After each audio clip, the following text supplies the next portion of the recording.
ला हौला वला कुव्वता इल्ला बिल्लाहिल अलिय्यिल अज़ीम। अऊज़ु बिल्लाहि मिनश शैतानिर रजीम। बिस्मिल्लाहिर रहमानिर रहीम।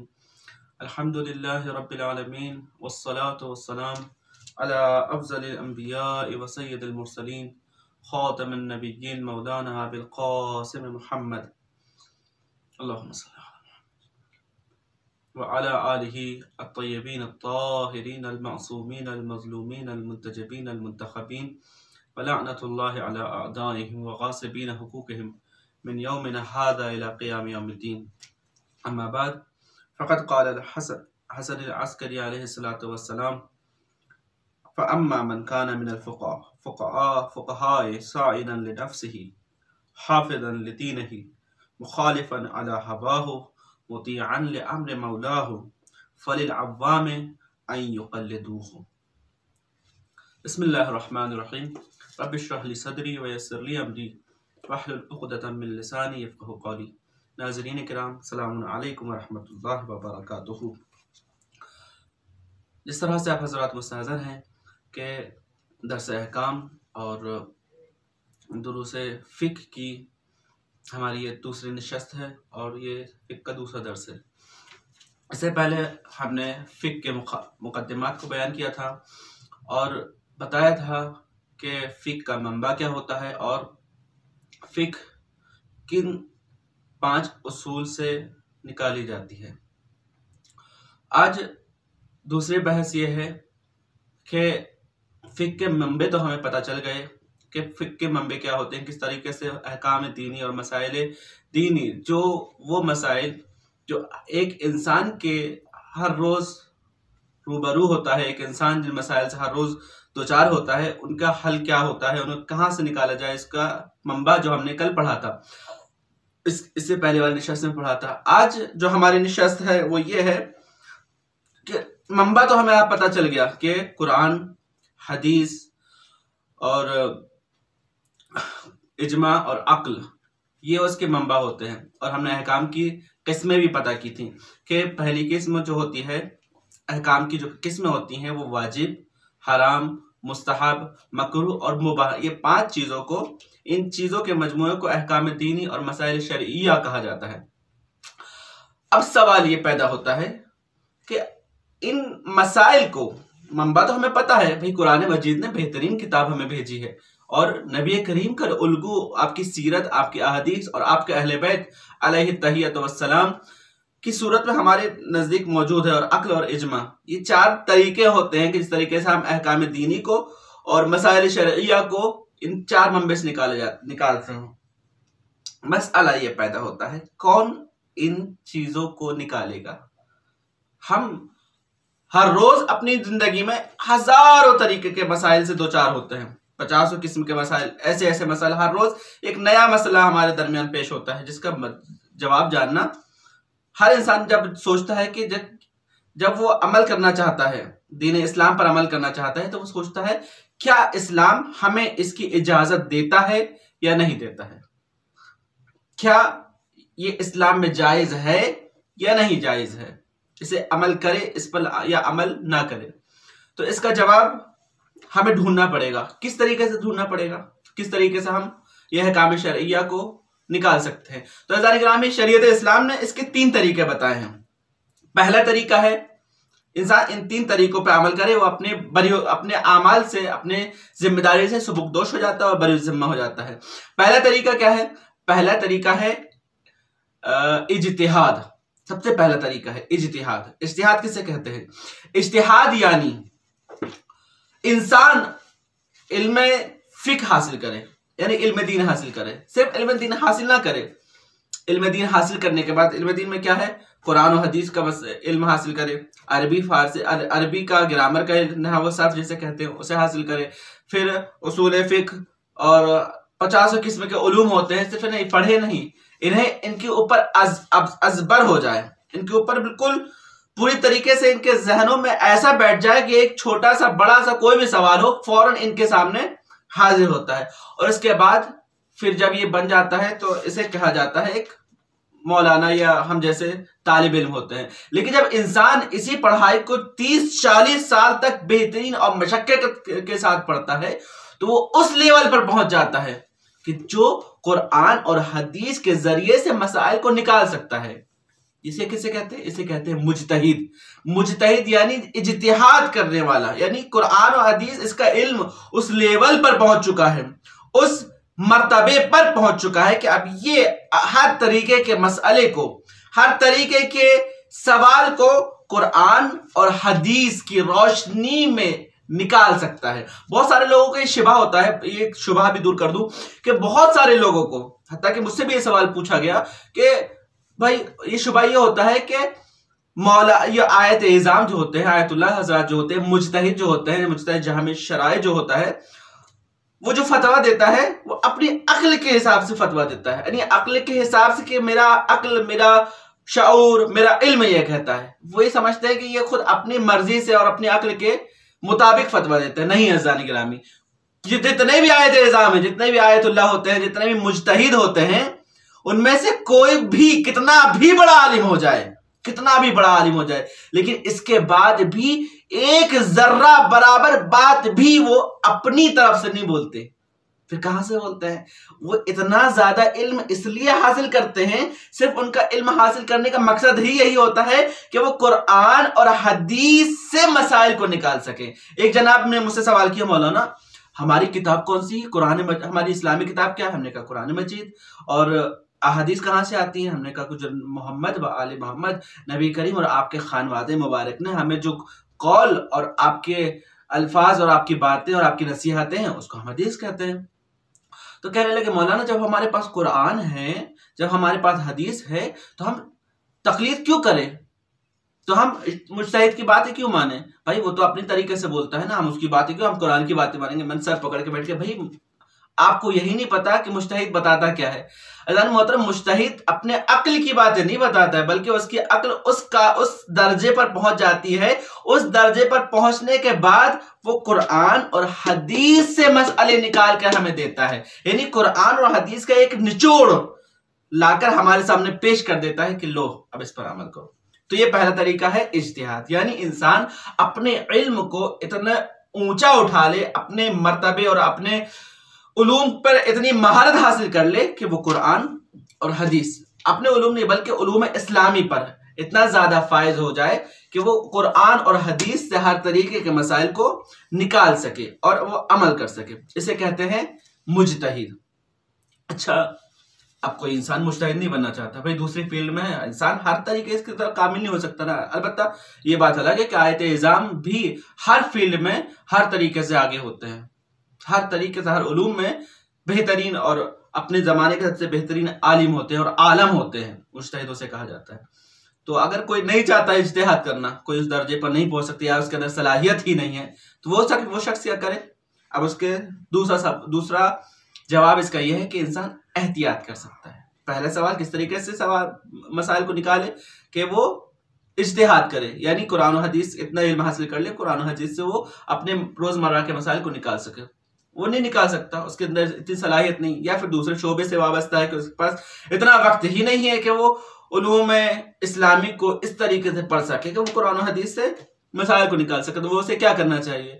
तो उसका दूसरा जवाब यह है कि वो एहतियात कर ले। भाई अब एहतियात किसका नाम है? एहतियात किसे कहते हैं? तो भाई कहते हैं कि एहतियात यानी जितने भी आयत इज़ाम है दुनिया में, सारे आयत इज़ाम के फतवों को निकाले, एक मसले में, है ना, एक मसले पर सारे आयत इज़ाम के फतवों को निकाले कि हाँ ये आयतुल्लाह है, ये आयतुल्लाह, ये आयतुल्लाह, ये आयतुल्लाह, ये मुजतहिद है, और सारे मुजतहिद के नजरियात को देखे कि एक मसले पर इन्होंने क्या कहा है, इन्होंने क्या कहा है, इन्होंने क्या कहा है, इन्होंने क्या कहा है, इन्होंने क्या कहा है। तो सारे मुजतहिद, अक्सरियत मुजतहिद के फतवे एक ही जैसे होते हैं।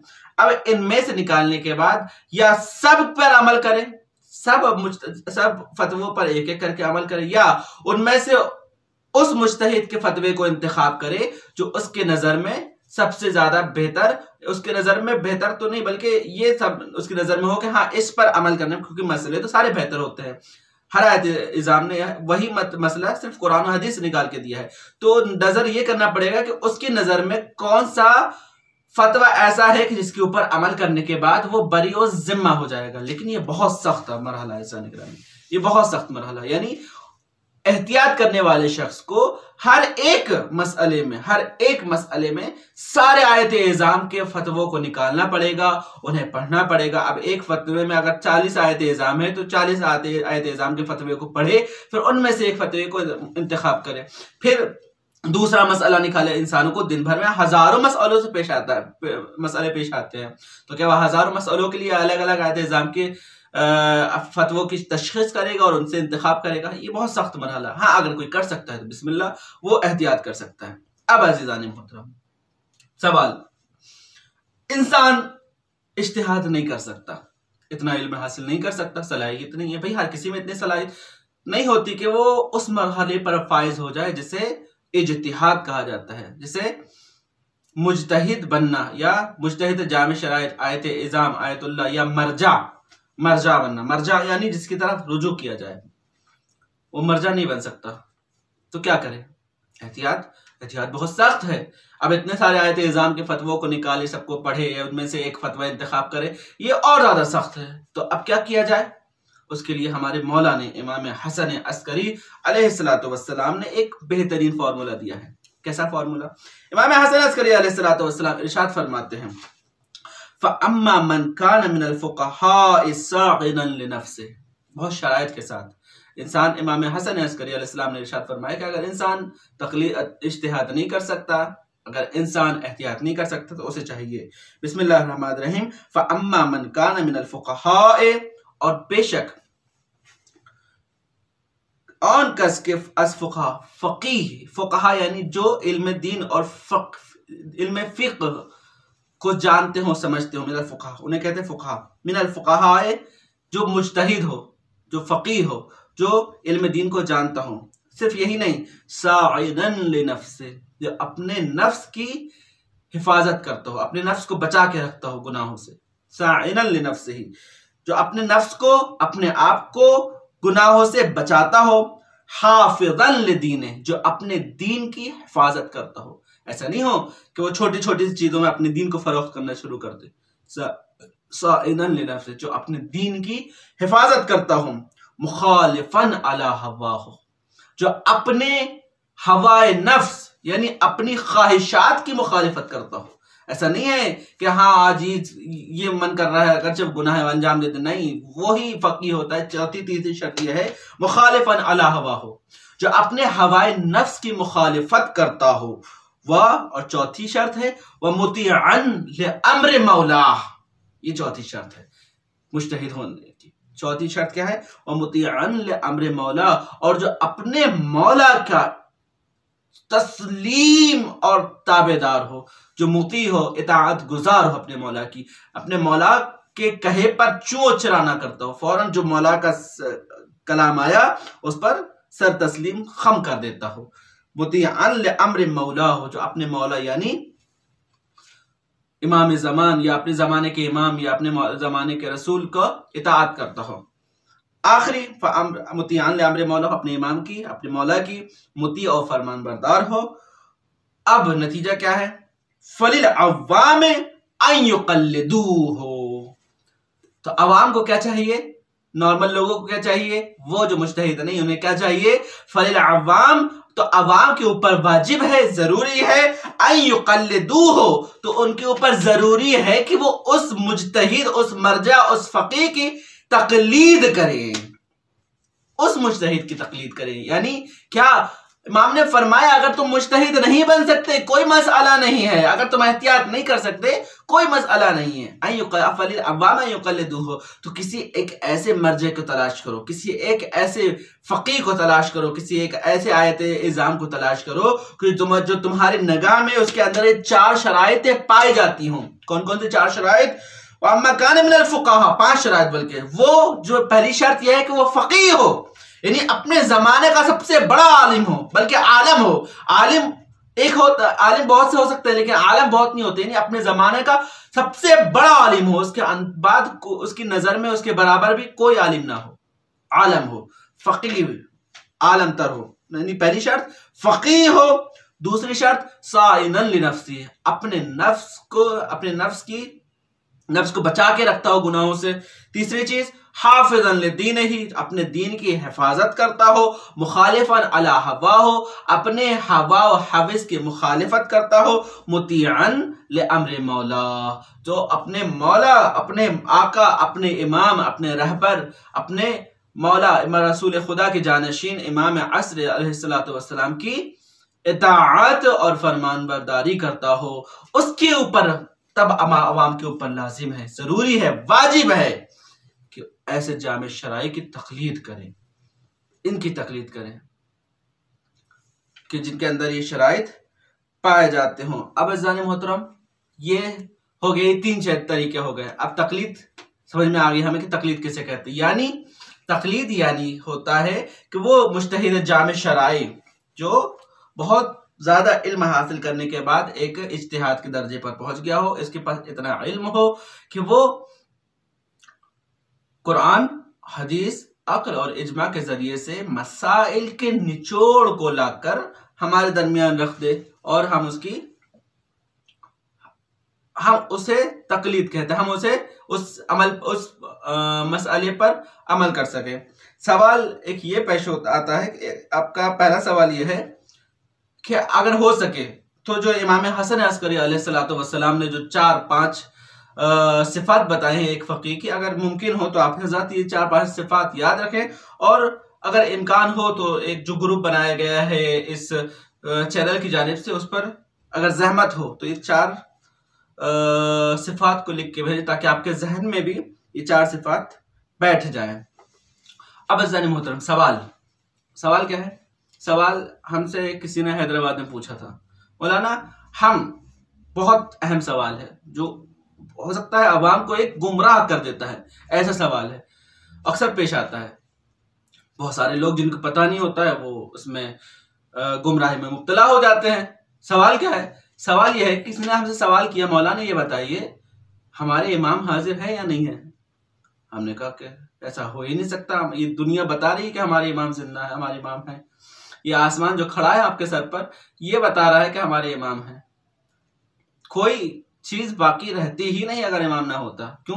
क्योंकि जब तक हुज्जत खुदा अगर दुनिया में ना हो तो दुनिया बाकी रह ही नहीं सकती। क़यामत टिकी हुई है हुज्जत खुदा के ऊपर। तो कहने लगे, मौलाना जब हमारे इमाम जिंदा हैं तो हम किसी मुज्तहिद की तक़लीद क्यों करें?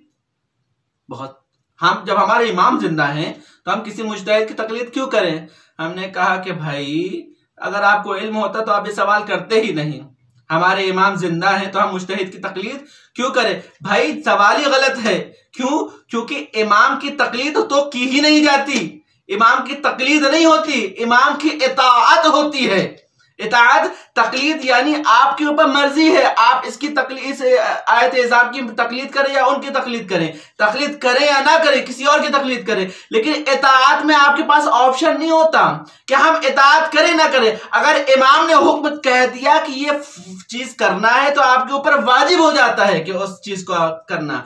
इमाम की तक़लीद नहीं होती, इमाम की इताअत होती है। इमाम की इताअत हर शख्स पर वाजिब होती है, ना कि तक़लीद। और आयत इज़ाम की इताअत नहीं होती, आयत इज़ाम की तक़लीद होती है। तो एक बहुत भारी और बहुत संगीन मसला है जो लोगों के ऊपर अक्सर पेश आता है। अक्सर लोग जो क्या कहूँ अलग दिमाग के होते हैं वो एक सवाल पेश करते हैं कि हम तक़लीद क्यों? भाई फिर आपको जैसा आप समझ में आए ऐसे अमल करें। तक़लीद ये होती है कि आपको एक रास्ता दिखा दिया जाए, आपको एक तरीका बता दिया जाए कि आप ये कुरान और हदीस का बनाया और उनका निचोड़ जो आपके सामने पेश किया गया है उस पर आप अमल करें। अब अज़ान मोहतरम, तक़लीद शुरू करने के बाद अब किस तरीके से हम एक मर्जे को पहचाने, किस मर्जे की तक़लीद करना चाहिए। बहुत सारे आयत इज़ाम दुनिया में मौजूद हैं, बहुत सारे अल्लामा मौजूद हैं। हर सदी में, हर जमाने में आयत इज़ाम मौजूद होते हैं। सवाल ये उठता है कि हम तक़लीद किसकी करें। सवाल ये हो ना कि हम इतने सारे आयत इज़ाम सबकी तक़लीद कर सकते हैं? कहा नहीं, सबकी तक़लीद नहीं कर सकते। आपको किसी एक आयत इज़ाम को मुंतखब करना पड़ेगा, उसकी आप तक़लीद कर सकते हैं। सवाल ये है कि अब इंतखाब कैसे करें आयत इज़ाम का? तो कहते हैं कि आयत इज़ाम के इंतखाब करने के 3 तरीके हैं, 3 रास्ते हैं। पहला रास्ता क्या है कि शख्स मुकल्लफ अज़ आलिमान दीन बाशद व बेतवानत के मुज्तहिद व मर्ज तकलीद दारा शराइत व बेशनासत के अज़ इन रा बेयकीन बेरसद, यानी वो मुकल्लिफ जो है, जो तकलीद करना चाहता है, जिसके ऊपर अहकाम शरइया वाजिब किए गए हैं, तकलीफ शरइया वाजिब किया गया, वो एक आलिम दीन हो, मुझसे तालिब इल्म हो या मुझसे बेहतर हो, आयत अल्लाह जो मौलाना हो, जो दर्स में शिरकत कर चुका हो, जो कुम और नजफ में जा चुका हो, पढ़ाई पढ़ता हो और जैसे हिंदुस्तान के मदारिस में पढ़ा हुआ हो, इसका सतही इल्म आवाम से बेहतर हो, वो हो और वो जानता हो, मुज्तहिद के आलिमीन के दरमियान रहता हो, उसे पता हो कि हाँ फला आलम फला मुज्तहिद आलम है या फला मुज्तहिद आलम है, ये मुज्तहिद उनसे ज़्यादा आलम है या ये मुज्तहिद उनसे ज़्यादा आलम हो, ये उनके दरमियान बहस चलती रहती है, तो वो ज़्यादा बेहतर जानते हैं। यानी एक इल्म दोस्त हो या आलिमीन के साथ बैठता हो, जिसे पता हो कि हाँ जहन से गुजरती रहती हो, बहस चलती रहती है कि हाँ फला आयतुल्लाह जो है सबसे ज़्यादा आलम है, तो उसकी तकलीद उसके ऊपर वाजिब हो जाती है कि वो जान जाए कि हाँ फला आलिम दीन सबसे ज़्यादा आलम है और सबसे ज़्यादा बड़े मुज्तहिद हैं, तो उसके ऊपर वाजिब हो जाएगा कि उस आलिम दीन की, उस मुज्तहिद की तकलीद करें। दूसरा तरीका क्या है? दूसरा तरीका यह है कि 2 नफर आलिम दीनी आदिल और जो आदिल हों कि कुदरत तशखीस से मुज्तहिद व मर्ज तकलीद रदारत अज़ू मौरफ़ कुरान, यानी 2 ऐसे शख्स जो आदिल हों और इज्तिहाद मुज्तहिद को चुनने की उनके अंदर कुदरत हो, यानी उसके अंदर ये सलाहियत हो कि एक मुज्तहिद को पहचान सकते हो कि कौन से मुज्तहिद आलम तर है, जो एक आलिम से दूसरे आलम तर मुज्तहिद हो। ऐसे 2 शख्स को गवाही दे दे उसके सामने, यानी 2 शख्स आपके पास आए जो आदिल हैं, अदालत के मीनिंग में आपको बताऊंगा, यानी जो कम से कम गुनाह ना करता हो और वाजिबात को अंजाम देता हो और आपको उसके ऊपर पूरा इत्मीनान हो।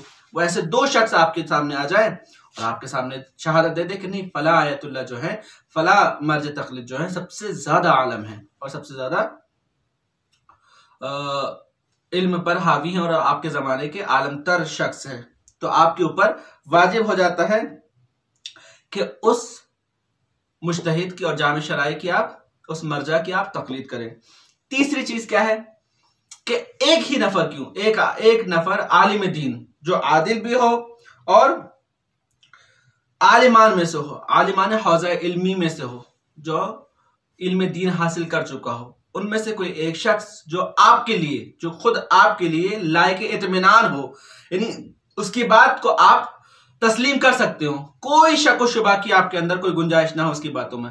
ऐसा शख्स अगर आपके सामने आए, एक ही शख्स क्यों ना हो, अगर वो गवाही दे दे कि नहीं फला आलम, फला आयतुल्लाह, फला मर्जा सबसे बड़े आलम हैं, सबसे बड़े आलम तर हैं, तब भी आपको ऊपर वाजिब हो जाता है कि आप उस मर्जा की और उस आयतुल्लाह की तकलीद करें। अब सवाल ये उठता है, एक सलवात पढ़े मोहम्मद वाले मोहम्मद पर। सवाल कौन सा सवाल? सवाल ये उठता है कि कोई शख्स था जिसको पता ही नहीं था कि हाँ तकलीद करना भी वाजिब है, यानी 3 सूरतें तो है ही ना, ये 3 सूरतों के अलावा तो कोई 4थी सूरत है ही नहीं, या तकलीद या इज्तिहाद कर ले या एहतियात कर ले या तकलीद कर ले। अब कोई ऐसा शख्स है जिसे कुछ पता ही नहीं था, जिसे मालूम ही नहीं था कि नमाज रोजा हज ज़कात की तरह तकलीद करना भी उसके ऊपर वाजिब है, क्योंकि उसने आलिम तो है नहीं, अब तकलीद ही करेगा जाहिरन, तो उसके ऊपर वाजिब ही नहीं था, तकलीद करना वाजिब है। अब उसने एक मुद्दत तक इबादत की, इबादत गुजार था, खुम्स भी देता था, नमाज भी पढ़ता था, रोजा भी रखता था, सारे अमाल बजा लाता था, लेकिन उसको बाद में पता चला, कुछ सालों के बाद पता चला कि जो वो अमाल बजा लाता था बिदून तकलीद था, बगैर तकलीद के था, उसने तकलीद तो किसी की नहीं की। अब उसके अमाल क्या होंगे? अब उसने जो अमाल किए हैं उसका क्या नतीजा होगा? तो उसके 3 तरीके हैं, उसके 3 नतीजे हैं। पहला नतीजा क्या है कि जिसने तकलीद ही नहीं की और अमाल बजा लाता, तो उसको कहते हैं कि उसके दो मसले हैं, 2 तरीके हैं। पहला ये कि बेवजीफे वाक़ई खुद अमल कर दी, यानी कि उसने खुद अपने ऐसे वजीफे पर अमल किया है जो अमल करता था, बाद में जिस आयत इल्ज़ाम की उसने तकलीद किया, पता चला कि उसका फतवा बिल्कुल वैसा ही है जैसा उसने अमल किया। यानी जो अमल करता था उसने पढ़ा कि हाँ जैसा वो अमल करता था बिल्कुल वैसी के मुताबिक उसका फतवा भी है, तो उसके लिए कोई मसला नहीं है। जो उसने अंजाम दिया बस यहाँ से तकलीद का नियत कर ले कि हाँ नियत करता हूँ मैं फलायतुल्लाह की आज से अपने अमाल इबादत में वाजिब कुर्बत इल्लल्लाह। अब अगर वो सारे अमाल अंजाम देता है तो उसके अमाल पुराने भी सही हैं और अभी भी सही हैं। दूसरा यह कि आप फिर वो खुद मुजतहिद बन जाए, खुद जामे शराइत मुजतहिद बन जाए। अब मुजतहिद बनने के बाद वो कुरान और हदीस में जब मसले तलाश करेगा, मसले तलाश करने के बाद जब कुरान और हदीस में देखा उसने, तो देखा कि उसने जो आमाल बजा लाए हैं वो कुरान और हदीस के मुताबिक हैं, कुरान और हदीस के मुताबिक हैं, तो अब उसके सारे के सारे आमाल जो गुज़श्ता हैं वो सारे के सारे सही और दुरुस्त होंगे और उसके ऊपर कोई दोबारा अंजाम देने की ज़रूरत नहीं है। वस्सलामु अलैकुम वरहमतुल्लाहि वबरकातुहू।